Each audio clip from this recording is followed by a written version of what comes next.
Italy, 540 BC, the height of the Etruscan civilization. The mighty Greek fleet suffers a devastating defeat in the naval battle of Alalia off the coast of Corsica. The Greeks fight courageously, but are no match for a ruthless and extremely determined enemy. The victors aren't soldiers of a unified nation, but they are fierce and will stop at nothing in their bid to secure domination and supremacy of the Western Mediterranean. Who are these warriors, and who are they fighting for? They come from the central coast of the Tyrrhenian Sea, part of the Mediterranean, off the coast of Italy, a land now known as Tuscany, the cradle of the fascinating Etruscan civilization.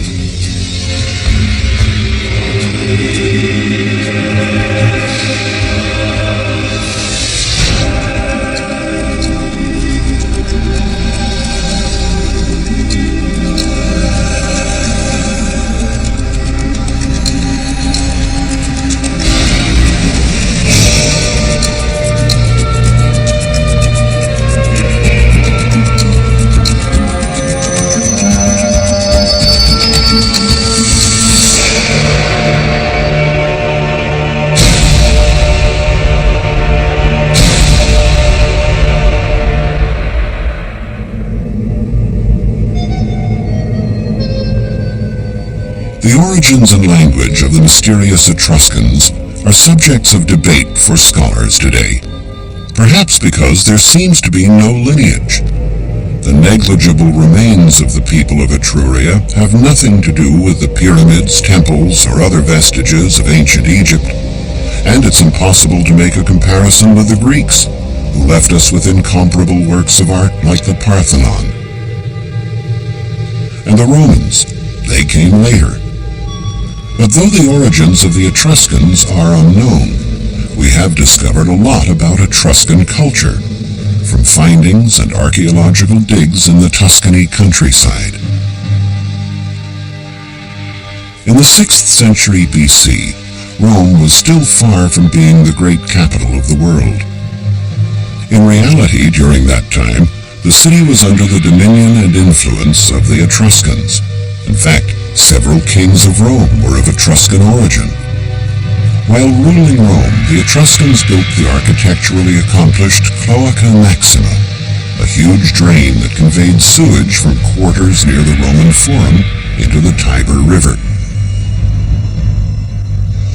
The influence of the Etruscans reached as far as Pompeii, and their fleets threatened Greek and Phoenician settlements on Sardinia and Corsica and on the Côte d'Azur.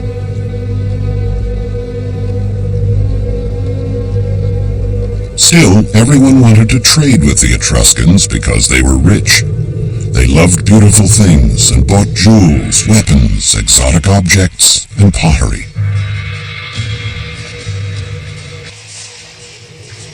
One of the repositories for Etruscan culture is an ancient town called Merlo on the banks of the Ombrone River in the Siena province of Italy, the middle of the Etruscan nation.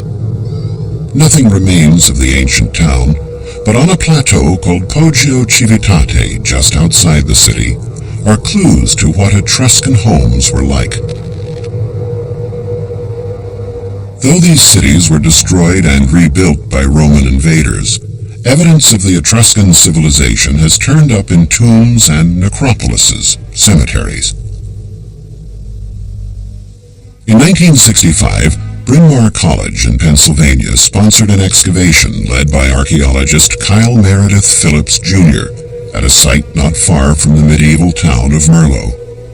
Since then, every summer, teams of American students and professional archaeologists have been working at Poggio Civitate. This archaeological campaign has unearthed a find of a huge Etruscan building from the distant past.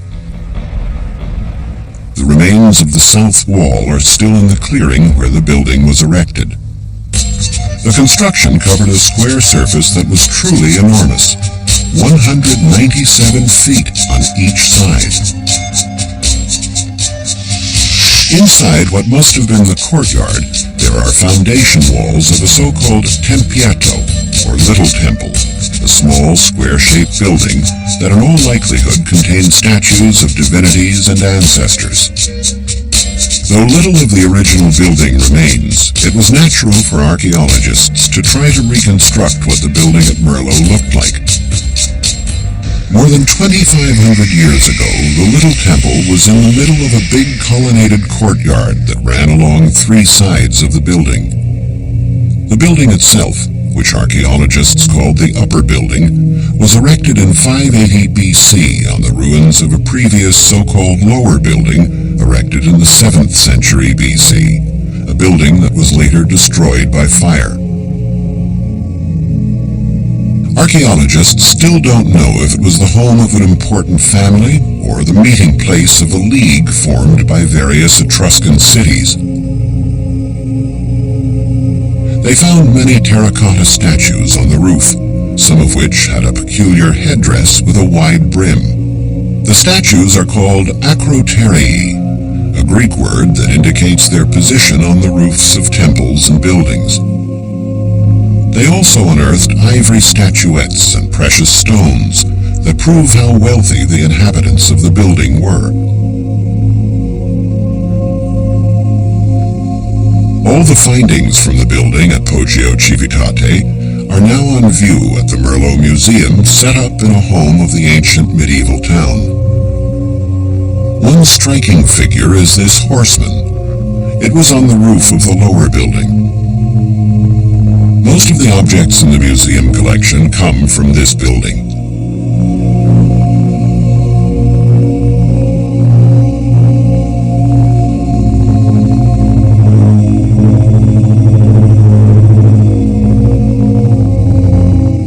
Part of the roof of the more recent building was reconstructed, and some of the acroterii that used to decorate it were repositioned on top.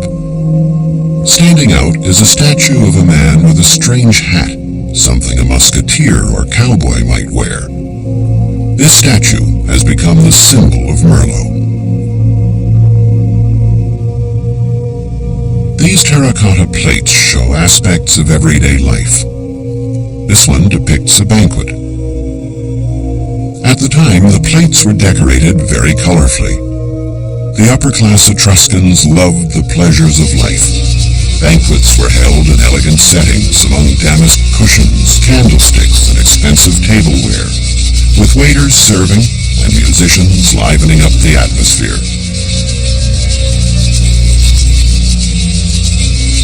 Frescoes found in tombs at Tarquinia, a city in the north of Latium, provide us with more detailed information on the daily life of the Etruscans. Frescoes in the Tomb of the Leopards, built in the middle of the 5th century BC, also depict a banquet scene, with musicians playing and slaves working as waiters. There is a couple on every bed. Because of these frescoes, we now know that unlike Greek and Roman women, most Etruscan women used to lie beside their mates, happy to take an active part in festive banquets. This freedom was unique in the ancient world, and used to shock Greek and Roman travelers at that time. Greek historian Theopompus of Chios, who was thought to have the most malicious tongue of ancient literature, wrote in the 4th century BC, "Etruscan women don't feast only with their husbands, they feast with anybody. They don't mind appearing nude in public, and gladly do exercises at the gym beside men. Plus, they eat and drink a lot, and are really good-looking." This was a privileged position compared to women of other civilizations of the ancient world. The nearly equal relationship with their husbands made women feel self-confident and proud, and naturally a woman like that loved to dress well and adorn herself with magnificent jewels. Over 3,000 Etruscan bronze mirrors still exist today. There are inscriptions on the back of the mirrors proving that in a period of widespread illiteracy, Etruscan women knew how to read and write.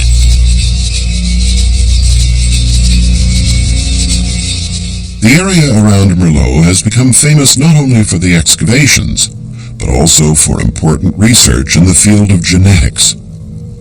One of the mysteries that has engrossed historians and scholars is the disappearance of the Etruscan civilization in a short span of 2 centuries. We know that it was assimilated by the Romans, the new rulers of the world. The question was, were there any descendants of the Etruscans that survived the centuries? Researchers have concluded that the inhabitants of Merlot are the direct descendants of the Etruscans. The Italian Council for Scientific Research had conducted a study on the genetic heritage of Italians.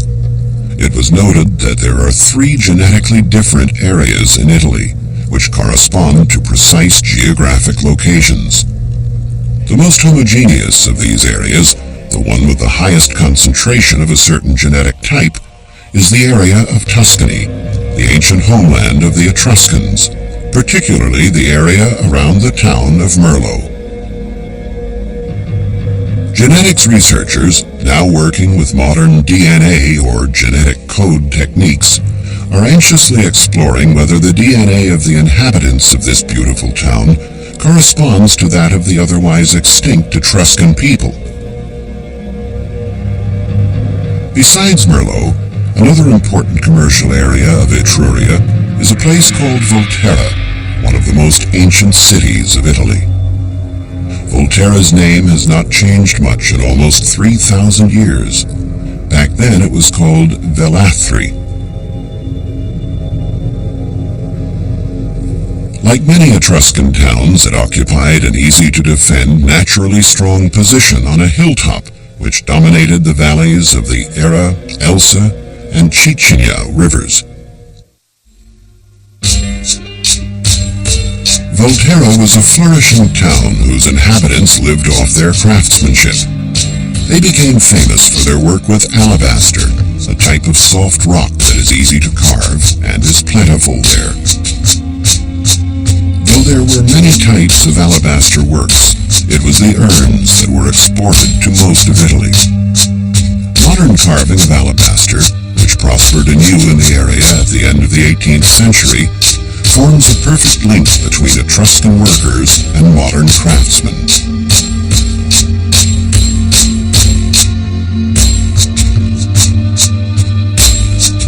During the 4th century, a wall that was over 4 miles long and covered an area of nearly 290 acres surrounded the city. Although the wall was rebuilt many times during the Roman and medieval periods, there are still large sections from the Etruscan period. One would enter the town through solidly built gates, like the Diana Gate, or through the monumental Arch Gate, the lower part of which dates from the Etruscans. The Romans rebuilt the arch using Etruscan material, like the 3 human heads that are practically unrecognizable today.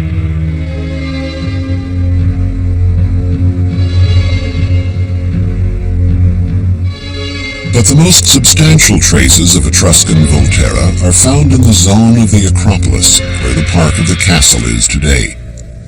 The area contains many archaeological ruins, mostly building foundations, situated along an ancient road network of the city.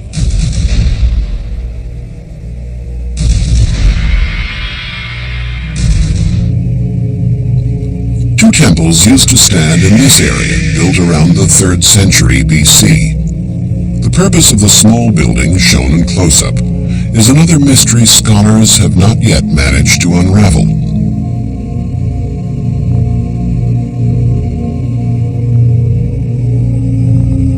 Heading now toward the coast, we come to another city that became famous for a totally different kind of work. It is Populonia, or Popluna, its ancient name. Populonia is the only big Etruscan town that was built directly on the coast. It was here that Etruscans produced, processed, and traded large quantities of iron. Over the centuries, they accumulated enormous piles of slag from the work of the furnaces. Some piles were 10 to 20 feet high.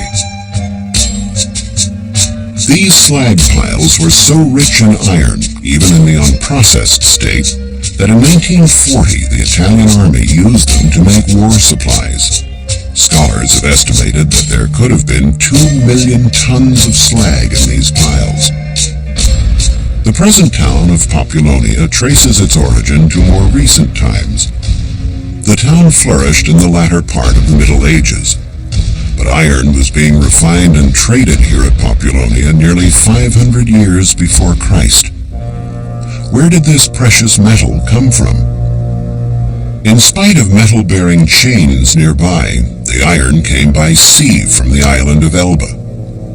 The inhabitants of Populonia were able to transport the metal and protect it from the many Phoenician and Greek pirates and rivaling Etruscan cities, thanks to a powerful fleet. The citizens grew rich in a short span of time, owing to the iron trade. Merchants used to buy the raw material at Populonia, and then have skilled craftsmen make weapons and pieces of armor for their leaders and warriors. The material piled up for centuries, and much of it ended up being buried in necropolises. It wasn't until the late 1900s that cemeteries buried for years and years, like the one at San Cerboni, were discovered.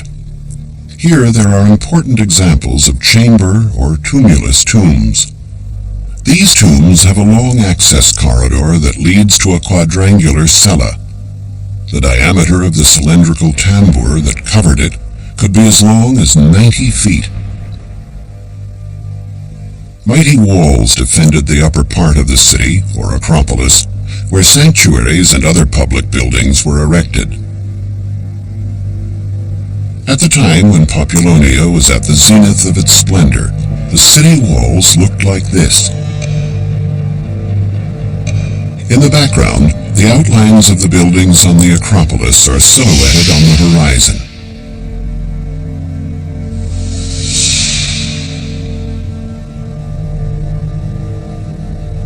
The iron that left Populonia would be distributed to cities throughout the Etruscan Empire, all the way to Kisri, known in Roman times as Sere, present-day Cerveteri. Cerveteri was one of the most powerful cities in South Etruria, as is proven by the wealth found in its splendid tombs. One fine example is the sepulchre at the tomb of the bas-reliefs in the necropolis at Banditaccia. It got this name from the fact that on its walls there are reproductions of objects used in everyday life. These include a lantern or oil lamp, some cord, a wine jug, as well as some utensils and weapons. But the town considered the most important city in the area was Clusium, or Cusi, one of the few cities of the ancient world that dared to defy Rome and won, at least in the early stages. Rome was only a frontier town at the peak of Etruscan splendor. Indeed, one could say it was the Etruscans who brought grandeur and a civilized way of life to Rome, and to a country that, on the whole, was rather savage at the time. Etruscan kings ruled Rome for over 100 years. Some say it was their arrogance that spelled the end of Etruscan power. Roman historians documented the war between Rome and Clusium. According to texts, it started in 510 BC, when the son of Tarquinius Superbus, a Roman king of Etruscan origin, ravished a beautiful and virtuous matron. The Roman nobles rebelled and expelled the Tarquins from their city, vowing that never again would a king rule Rome. And thus was born the glorious Roman Republic. After being ousted from Rome, Tarquinius Superbus went to Clusium and sought the help of its great king, Porsena, who headed a confederation of Etruscan cities. Porsena marched on Rome in 508 BC, winning many victories before being turned back by Horatius at the banks of the Tiber River. The figure of Porsena is shrouded in legend and mystery, like the grave where he is thought to be buried. Scientists and adventurers have been searching for years in the countryside around Clusium for the mythical mausoleum where the body of Porsena was laid to rest with fabulous treasures 2,500 years ago. However, despite the many attempts, the tomb has never been found. Pliny the Elder mentions Porsena's tomb in a text. After hearing the many stories that were being told during his lifetime, he imagined it as a grand, square-shaped construction measuring 300 feet on each side that was several stories high and supported by very high pyramids. Inside the square base, there must have been a labyrinth of tunnels where the treasures were hidden. It's possible that Pliny got carried away with his description, because it's hard to believe that a monument of this size has vanished completely. Another secret about Etruscan civilization that has only been partly unveiled concerns the language. This is the alphabet reproduced on a very particular primer shaped like a cockerel. Quite a few scholars believe that Etruscan is a very ancient language that may even have existed before Greek and Latin. The problem in figuring out the language of the Etruscans stems from the mystery over their origins. According to the Greek historian Herodotus, who lived in the 5th century BC, the Etruscans were originally from Lydia, an ancient region in present-day Turkey, and sailed to the Italian coast from there. But according to another theory by the Greek historian Dionysius of Halicarnassus, on which many modern scholars agree, the Etruscans were an indigenous people who came from a territory that includes present-day Tuscany, part of Latium and Emilia.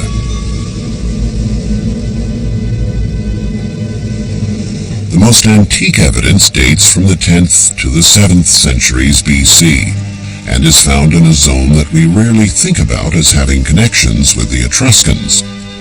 This place is Felsina, or present-day Bologna.